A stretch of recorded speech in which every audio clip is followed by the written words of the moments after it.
வணக்கம் நேயர்களே, welcome to Anu's Tamil kitchen. இன்றைக்கி நம்ம தயிர் சாப்பாடு எப்படி பண்ணுறதுன்னு பார்க்கலாம். ரொம்ப சிம்பிளாக சுவையாக இருக்கும் இது. முதல்ல நம்ம இந்த மாதிரி ஒயிட் ரைஸ் எடுத்துக்கின்னு, இது ஒயிட் ரைஸ் ஆக்சுவலி வெறையாக இருக்கக்கூடாது, நல்லா வேக வச்சு கொழைய வேக வைக்கணும். அதுக்கப்புறம் ஒரு கரண்டி வச்சு நம்ம நல்லா இப்படி ஸ்மாஷ் பண்ணிடலாம். அப்போ தான் உங்களுக்கு தயிர் சாப்பாடு ரொம்ப நல்லா வரும். இப்போ இது நம்ம நல்லா ஸ்மாஷ் பண்ணியாச்சு. இதில் நம்ம தேவையான அளவு உப்பு ஆட் பண்ணிக்கலாம்.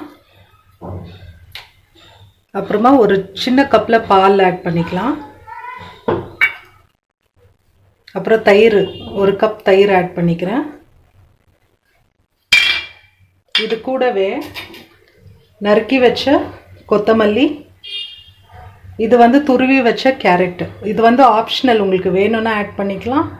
இல்லைனா இது கூட நீங்கள் போமோகிரானேட் ஆட் பண்ணலாம், கேரட் ஆட் பண்ணலாம், கிரேப்ஸ் ஆட் பண்ணலாம். ஸோ இது இப்போ நம்ம சிம்பிளாக பண்ணுறதுக்காக இது இப்போ நான் மிக்ஸ் பண்ணி வச்சுக்கிறேன். ஸோ இது இப்போ நல்லா மிக்ஸ் பண்ணியாச்சு. இப்போ இதுக்கு நம்ம எப்படி தாளிக்கிறதுன்னுட்டு பார்க்கலாம். இப்போ நான் ஸ்டவ் ஆன் பண்ணிவிட்டு ஒரு சின்ன பேன் வச்சுருக்கிறேன் தாளிக்கிறதுக்கு. இதில் நம்ம கொஞ்சமாக எண்ணெய் ஆட் பண்ணிக்கலாம். எண்ணெய் சூடானதும் கடுகு, ஒரு அரை ஸ்பூன் உளுத்தம்பருப்பு, ஒரு அரை ஸ்பூன் கடலைப்பருப்பு, தேவைப்பட்ட ஒரு 4 முந்திரி. இப்போ இது கொஞ்சம் ரோஸ்ட் ஆனதும்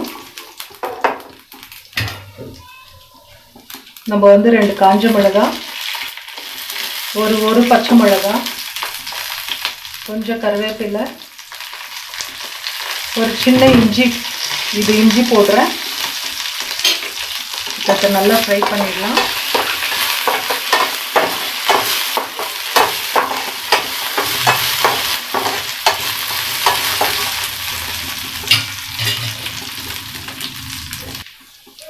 இப்போ இதுலேயே கொஞ்சமாக பெருங்காய பொடி ஆட் பண்ணிக்கலாம்.